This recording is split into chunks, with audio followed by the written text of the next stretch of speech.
still a war objective, either through military action or through a diplomatic agreement, to destroy and disable all of Iran's meaningful military capacities, including their missile program. As far as all, when we talked about that from the podium at the outset of this, we're talking about their defense industrial base. And if you look at the metrics of their ability to make more, that it's been overwhelmingly.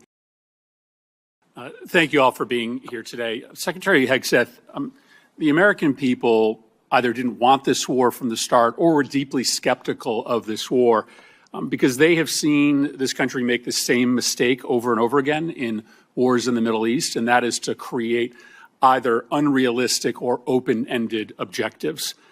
You said in March that the United States was, quote, on plan to defeat, destroy, and disable all of Iran's meaningful military capabilities at a pace that the world has never seen before. Obviously, as we've discussed here today, that objective has not been achieved and is not going to be achieved. Iran is more adept than even at the start of the war at hiding their capabilities or repairing after damage we have done. There's an open report that when it comes to their missile sites along the Strait of Hormuz, 30 of 33 are still operational. I wouldn't believe all the open reports, Senator. But I've also heard you say in this hearing that the objectives now seem to be more limited than they were at the outset of the war, that this is about reopening the strait and this is about dismantling their nuclear capability. And the president, of course, has said himself that he thinks Iran has a right to a missile program. So my question is pretty simple. Is it correct that it is no longer a war objective to destroy all of their military capacities? This is what the president has said. Have our goals been simplified to reopening the strait and to getting into a negotiation over a nuclear program? Now, I don't think you have a realistic plan to do either of those things, but I think it's important for us to know what we're funding. Are the objectives much more limited today than they were when you made that statement in March? So I think the objectives have been consistent and clear from the beginning. And I would contrast it to North Korea, where a conventional buildup was used to hide a nuclear capability that eventually evolved to a point where it couldn't be contested.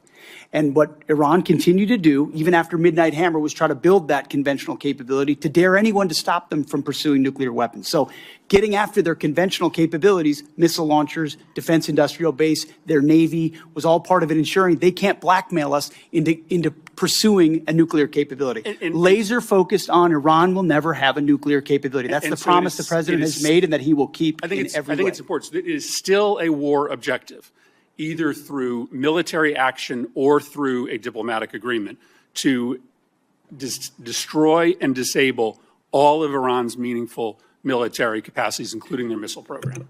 As far as all, when we talked about that from the podium at the outset of this, we're talking about their defense industrial base. And if you look at the metrics of their ability to make more, that it's been overwhelmingly destroyed. Not everything, but overwhelmingly. Now, do they have missiles in underground bunkers because they're a terror state? Sure they do, and we've acknowledged that from the beginning. Yeah, but their capacity is less today than it's ever been They obviously have significant capacity to effectively disrupt the entirety of the Middle East and oil flows out of the Middle East, and that's not going to change. Let me ask you one more question. This is a request for supplemental funding because you don't have the funding in your base budget to do what you need to do, which makes questions about the base budget relevant. There's been a lot of attention, Mr. Secretary, on the modernization of a luxury jet that was gifted to the president by the government of Qatar. Reports suggest that maybe as much as $1 billion in your base funding, an extraordinary amount of money, has been used for an upgrade, and the plane is back in the shop for a second upgrade. As far as I can tell, never before has an administration not made public the amount of money for an upgrade or a construction contract on a presidential airplane. Obviously, we don't need or want to disclose the details of that upgrade, but never before have you withheld from Congress and the public the total amount of money. I think there are two really important questions here. One, will you make public the amount of money that you are spending to upgrade this plane? And two, can you commit to this Congress and this committee that the president isn't going to take this plane with him when he leaves office. The only thing more insulting to the taxpayers of spending money on a jet they don't need would be for the president to take it with him, to take it out of our military inventory when he leaves office. Say the Air Force has done an incredible job making that a capable jet that ultimately, but its capabilities and investment are classified and shouldn't be talked about in That's public not what I'm setting, asking. considering Will the you make security of the amount President of the money? United States. Will you disclose the amount of money publicly? I would imagine as part of the regular budget process, that's something that we would look at.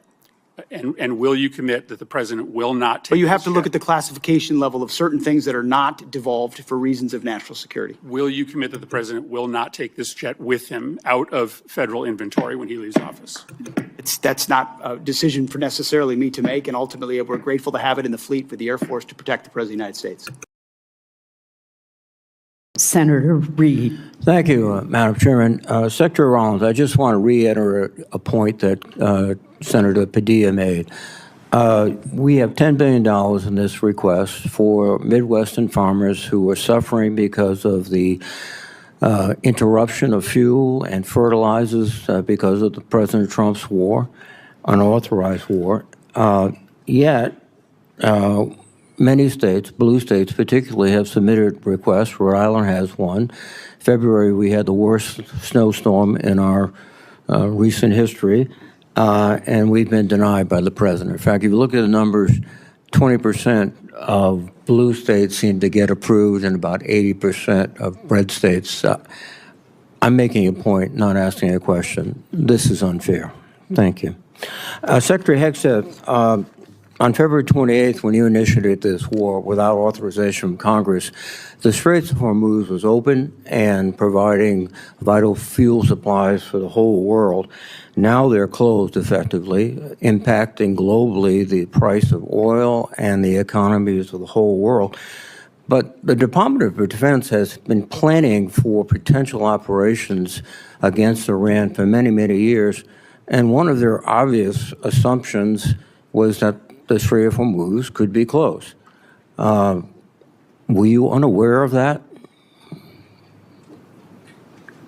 Senator, you are correct. Nobody plans more and looks at more contingencies than our department. And so, of course, undertaking a historic effort like this, of this scope and scale, of course, the Strait of Hormuz was front and center in every single aspect of that.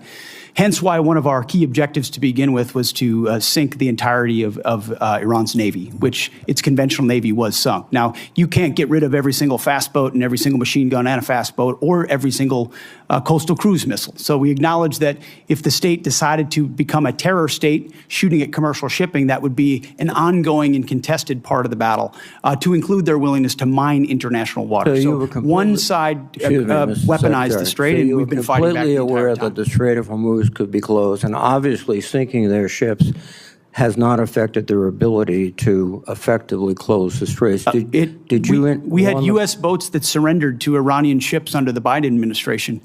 So their Navy was effective in expeditionary ways in the past. We're talking about a war you started, not a situation in which oil was flowing freely. There was no conflict. We weren't losing personnel as a result of Iranian actions. So your fallback to the Biden administration is just a very, very obvious excuse for what I think is probably, as you described so often, gross negligence. You did not fully inform the president that you would be in a situation where the Strait of Hormuz could be effectively closed, oil prices could surge, and effectively the Iranians could maintain their ability to strike back as they are right now. They just killed some of our servicemen last weekend. This battlefield and all the dynamics of it, of which the chairman and I are responsible for ensuring the president understands every branch and sequel of what could happen, and we did. So the fact that those contingencies all were part of the possibility, and we understood that, is all the more reason why President Trump deserves the kind of praise he should get for undertaking this effort, having the courage to ensure that crazy Islamists can't have a nuclear weapon to hold us at issue. And he's been willing to stay committed to that regardless of the challenges. Excuse me. So he should be praised. He should be praised for starting a war without authority, creating a situation in which the world economy is suffering tremendously. We have to have extra money for our farmers, and we have no outcome at least no realistic outcome in sight yet. Let me switch to General Kane. General Kane, these airstrikes have not yet deterred and defeated the Iranians. Do you think airstrikes alone will do that? So I think academically, as you look across the totality of history, air power's got limits, and we always have to be mindful of those. I think where America's area of exclusivity is when we bring the totality of the diplomatic, informational, economic, and pair that with the military, and there's a lot of that work going on, Well, sir. the military, the next step would be escalation by ground combat. Do you anticipate that escalation? Sir, I think it'd be unhelpful for me to opine on hypotheticals. What I can tell you is we always develop an unbelievable amount of options and the associated risks. And then my main job is to always ensure that leaders understand those options and the risks. Now, if you employ ground troops to seize objectives, which I would assume would be the first stage, are you prepared for an extended guerrilla war, which would likely happen in that area? Sir, with all due respect, I think it'd be unhelpful for me to opine on hypothetical situations on whatever decisions the president may or may not take in the future. Have you advised the president that a ground combat would be very expensive in the lives of our soldiers, sailors, Marines, airmen, and also could probably lead to an extended unconventional war in that area? I don't see the Iranians sort of throwing their hands up saying, welcome to Iran.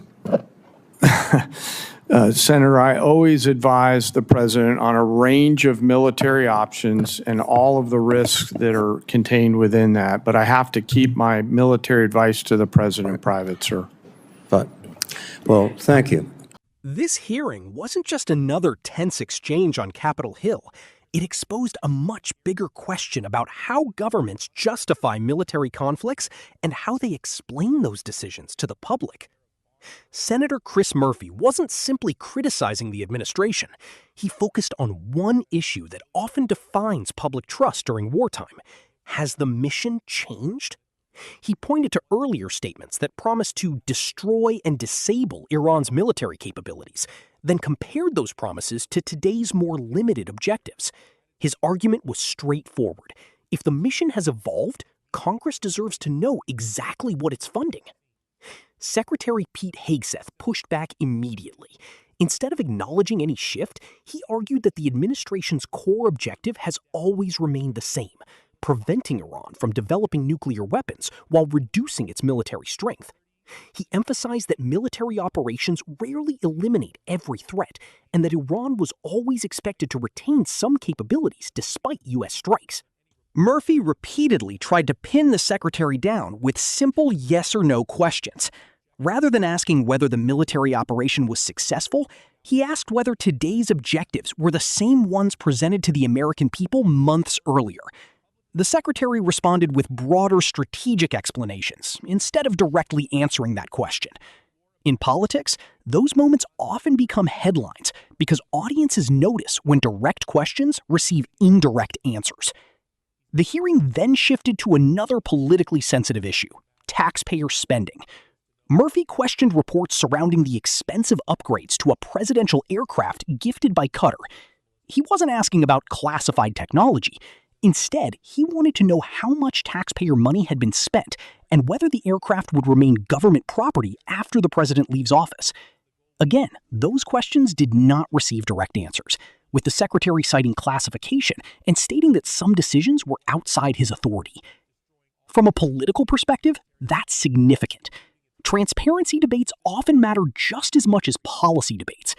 When officials decline to answer straightforward oversight questions, critics argue that accountability is lacking, while supporters argue that national security and executive responsibilities sometimes limit what can be disclosed publicly. Another important moment came when Senator Jack Reed questioned whether airstrikes alone could achieve the administration's objectives. The military witness responded carefully, acknowledging that air power has limits while avoiding speculation about potential ground operations. That cautious response reflects how military leaders often seek to avoid discussing hypothetical future plans in open hearings. The broader political takeaway is this: Both sides were trying to shape the narrative. Murphy's strategy was to convince viewers that the administration's goals have narrowed while costs continue to grow, raising questions about oversight and accountability. The administration's strategy was to project confidence, argue that the mission has been consistent from the beginning, and frame the operation as essential to preventing Iran from obtaining nuclear weapons. Whether viewers believe one side or the other will likely depend on whether they see evolving military objectives as a normal part of warfare or as evidence that the original promises no longer match the reality on the ground. In Washington, hearings like this rarely change policy overnight, but they can shape public perception. And in politics, public perception often becomes just as important as the policy itself.